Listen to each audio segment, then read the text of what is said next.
I tried every popular method: straw, bark chips, synthetic fabrics, even some high-end commercial mulches, and every single one failed in ways I didn't expect. Then I stumbled upon an ancient technique, a type of mulch used for centuries in historical farms and survival gardens, and it outperformed everything else. It held moisture perfectly, suppressed weeds, nourished the soil, and even seemed to improve soil structure.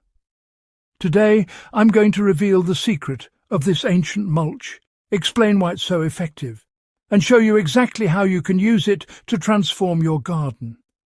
By the end, you'll see why this simple method made every modern cover I tested obsolete. The secret lies in how ancient farmers approached the land. Unlike modern gardeners who often see mulch as merely a decorative layer or a simple moisture saver, historic cultivators treated it as an active partner in soil health. The most successful mulches weren't just inert coverings. They were living, dynamic layers that worked with the soil. In European farms, monastic gardens, and even early colonial plots, gardeners layered organic matter that was partially fermented or decomposed, creating a medium that fed the soil while protecting it. This wasn't about aesthetics. It was about survival and productivity. The first step to understanding this mulch is recognizing its composition. Unlike the dry uniform straw or bark chips we often use today, the ancient method combined finely chopped plant matter, kitchen scraps, and sometimes animal byproducts, layered carefully and left to partially decompose before application. This preconditioning created a mulch that was alive with microbes. These microbes consumed the outer layers of clay and loam, breaking down compacted soil, releasing nutrients, and creating channels for air and water.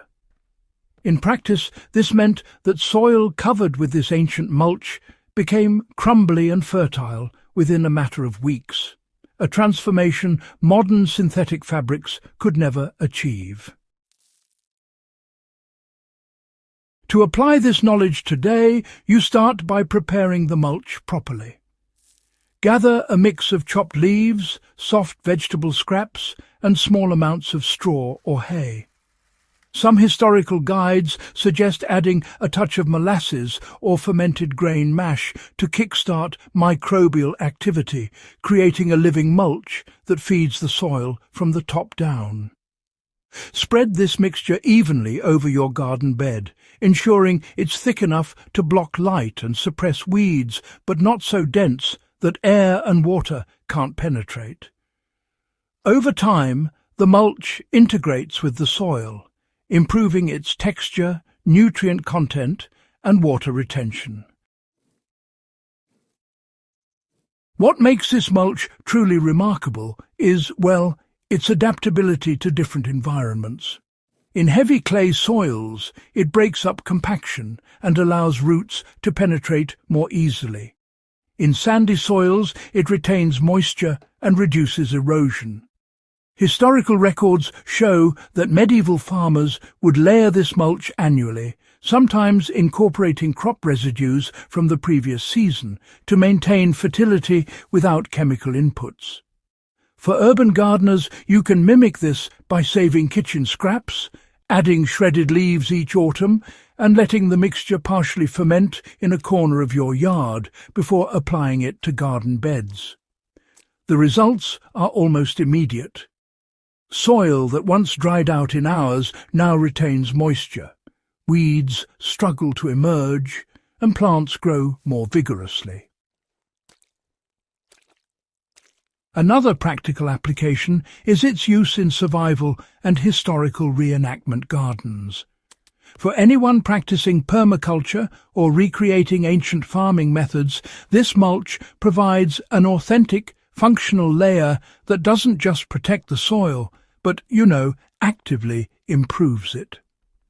You can experiment with layering techniques, alternating fine and coarse materials, or even using partially decomposed straw or hay as a base.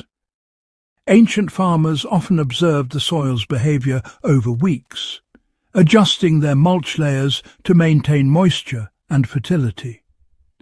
Following the same approach today allows you to fine-tune the system for your own garden's conditions, whether in a raised bed, container garden, or open plot. The long-term benefits of this ancient method go far beyond just growing plants.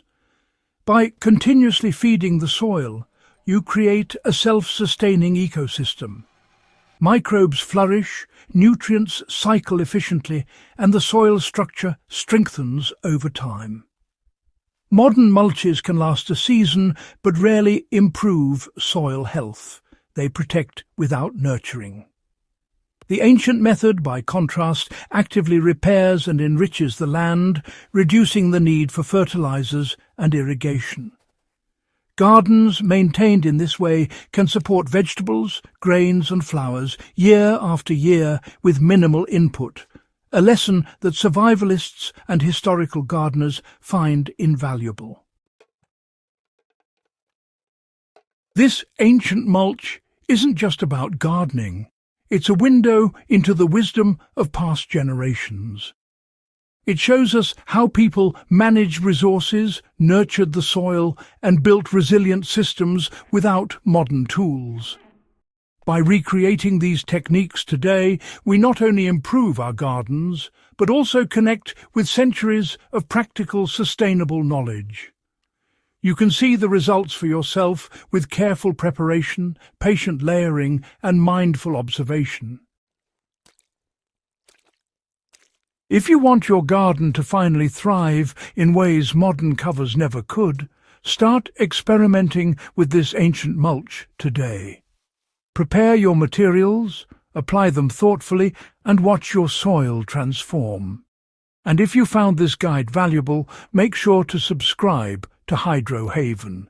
Share it with fellow history enthusiasts and survivalists, and hit the notification bell so you never miss a deep dive into historical gardening secrets. Your soil and your connection to the past will thank you.